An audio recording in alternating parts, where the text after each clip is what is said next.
Now, over the last few days, the name Stephen Kalonzo Musyoka has graced newspaper pages and dominated TV and radio newscasts, not to mention the endless hashtags and all manner of online conversations that continue to this hour. The reason is, of course, the now very public document that the Wiper leader says is a deal he made with the ODM leader Raila Odinga in the run-up to the 2017 general election. I'm intrigued by this development because it is part of what I see as a very puzzling part of our national politics, where deals are made in secret, but their alleged breach is shouted about on rooftops. You see, this is not the first time we are hearing about a political deal being allegedly reneged on. In the run-up to the 2002 general election, for instance, Raila Odinga, who is now the ODM leader, endorsed Mwai Kibaki. At the time, Raila was the leader of the Liberal Democratic Party, a formation that emerged out of the fallout with the then-retiring President Daniel Arap Moi. Mwai Kibaki, on the other hand, was leading what was essentially a pre-election coalition, bringing together Kibaki himself of the Democratic Party, Wamalwa Kijana of Ford Kenya, and Charity Ngilu of the National Party of Kenya, NPK. Now, on 14th of October 2002, Raila Odinga made that famous Kibaki Tosha declaration at Uhuru Park, thereby ensuring a resounding victory for the united opposition juggernaut, the National Rainbow Coalition, NAC, which eventually ended KANU's 40-year stranglehold on power.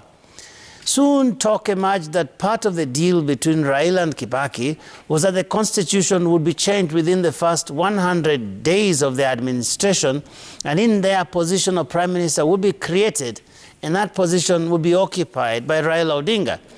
Needless to say that all this was coming out after the fact. At no point during the NAC campaigns, including when Raila took charge of them following Kibaki's near-fatal accident, were we told about this deal. But after it was allegedly breached, it became the subject of very high-voltage disagreements in government that culminated in that dramatic referendum contest in 2005, and to some degree to the 2007 disputed presidential election. Such is the mystery around such agreements. They're negotiated secretly, and we're not supposed to know about them, ever. But when they don't work, then the jilted party comes to rally our support to defend them. Come on, are you thinking what I'm thinking? Take this Kalonzo deal, for instance, and let's examine some of the articles for a moment. At Article 3, the document says, and I quote, that Principal H, that means Raila, agrees that after 3 years in the presidency, he shall delegate substantial national duties to Principal Q, that is Kalonzo, and largely concentrate on international duties. End quote. Wait a minute. So if this is true, then we can assume, safely so, that Raila Odinga, if he had been elected, would have quietly relinquished some of his duties to his deputy and eased himself into endless globe-trotting in the name of honoring an agreement that we were never told about. So we would have put Raila Odinga in office without any idea that he would only be president for 3 years and then secretly step back for Kalonzo. Did we not have a right as voters to know that there was such a plan?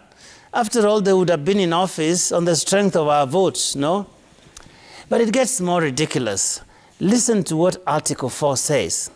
Quote, both H and Q, that is Raila and Kalonzo, agreed that the delegation of substantial national duties to Q, that is Kalonzo, by H, that is Raila, after 3 years, wait for it, shall not be made public. What? Why would they want to keep something that important away from us, the voters? What were they fearing? That we would refuse to vote for them if we knew their secret plan? Can you imagine voting for somebody, but he has committed himself in a secret deal to hand over that job to someone else before the expiry of the mandate? I could go on and on, even with more ridiculous articles in that purported document, but my point is made. You see, right now there are all kinds of coalitions in the works. There is Ageyo, where the outgoing president is playing a key role. Shouldn't we know what the deal, if any, is between him and the ODM leader?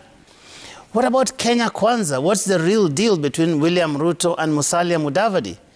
Is Musalia, for instance, supposed to be the running mate, or is there a deal that says the position is reserved for the Mount Kenya region, as legislator Rigathi Gachagua declared so boldly on TV the other day?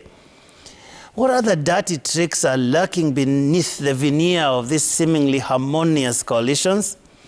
You see, some of them will say it is politics and you can't put all your cards on the table. Fair enough. But for heaven's sake, if you're not willing to involve us when you're making the deal, then please keep us out of it, even when you are jilted. We really couldn't care less. That is my angle for the week.